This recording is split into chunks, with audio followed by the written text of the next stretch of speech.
యేసుక్రీస్తు వారు సేవ చేస్తున్న దినాల్లో 12 మంది అపోస్తులు ఉన్నారు కదా. మీకు తెలిసిన వాళ్ళు టకమని చెప్పండి. ఈ 12 మంది అపోస్తుల్లో యేసు ప్రభు వారి గుణగణాలకు తగినట్లుగా మంచి గుణం కలిగిన అపోస్తులు ఎవరు? 12 మంది 12 రకాలైన అవలక్షణాలు కలిగిన వాళ్ళు. నేనంట ఆ 12 మందిలో యేసయ్య గుణాలకు ధీటైన గుణాలు కలిగిన వాడు ఒక్కడు లేడు. కానీ ఆ కృపగల దేవుడు ఓర్చుకున్నాడు, సహించాడు.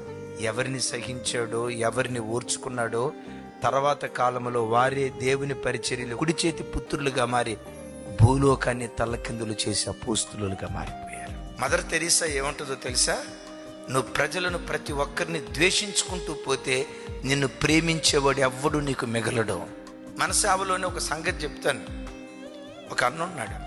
ఆ వ్యక్తి సోమవారం నుంచి శనివారం వరకు ఇక వెళ్ళిన చోటల్లా నా గూర్చి, సేవ గూర్చి, ఇదిగో పాస్టర్ గారు మారిపోయారు, అప్పుడు వేరు ఇప్పుడు వేరు అని ఏదేదో అంటూ ఉంటాడట. విచిత్రం, ఏ ఆదివారం చర్చి మానడం వల్ల మానకపోగా చర్చిలో ఎక్కడ కూర్చుంటాడో తెలుసా? 3వ వరుసలో కూర్చుంటాడు. ఇక నా వైపు చూస్తాడు. ఏం చెప్తావో చెప్పు చూద్దాం. నేను దేవుని కృప, నాకు ఇచ్చిన కృప ఏంటంటే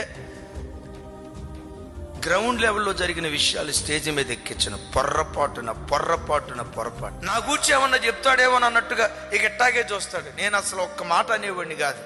ప్రార్థన అంతా అయిపోయిన తర్వాత అందరికీ షేక్ హ్యాండ్ ఇచ్చుకుంటే వెళ్ళేవాడిని. ఆయన దగ్గరికి వచ్చేసరికి షేక్ హ్యాండ్ కాదు, మనిషిని దగ్గరకు తీసుకొని గుండెల్లో పెట్టుకున్నాడు. ఎందుకో తెలుసా?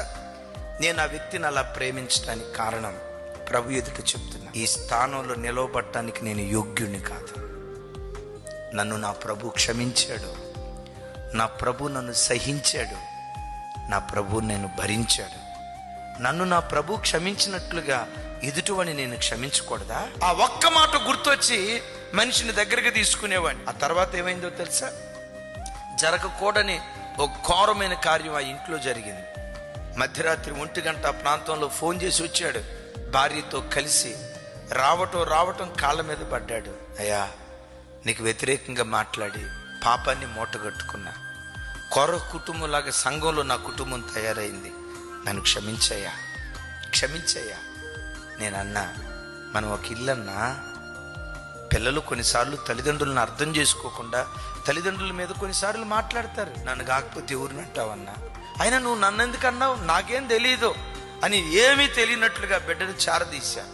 విచిత్రం తెలుసా? ఈరోజు ఆ కుటుంబం సేవలో నాకు కుడి చేతి పుత్రులుగా, కుడి భుజాలుగా దేవుని కొరకు నిలవబడ్డారు.